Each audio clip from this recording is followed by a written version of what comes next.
তা আজ এটা আমার সেকেন্ড মিনি ব্লগ। তো আজকে দোল পূর্ণিমার দিন ঠাকুরকে কী রান্না করে দিচ্ছি তোমাদের সেটাই শেয়ার করব। তো আজ আমি পনির পায়েস বানাচ্ছি। তো পনিরটাকে প্রথমে কেটে নিলাম, তারপর ঘিয়েতে একটু ভেজে নিলাম। ভেজে নেওয়ার পর দেখো চালটাকেও ভালো করে ঘি দিয়ে মাখিয়ে নিচ্ছি। তা ঘিয়ের সাথে কাজু কিশমিশ সেটা ভেজেছিলাম সেটাও দিয়ে দিলাম।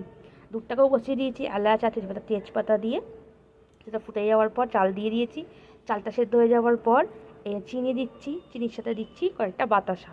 কারণ বাতাসা দিলে এটার টেস্টটা আরও একটু ভালো হয়। শুধু বাতাসা দিয়েই করবো ভেবেছিলাম, কিন্তু হলো না। তো সেদ্ধ হয়ে যাওয়ার বাতাসা এটা দেওয়ার পর দিয়ে দিলাম হচ্ছে পনির। দেখো ভাজিয়ে রাখা পনিরগুলো দিয়ে দিলাম এর সাথে।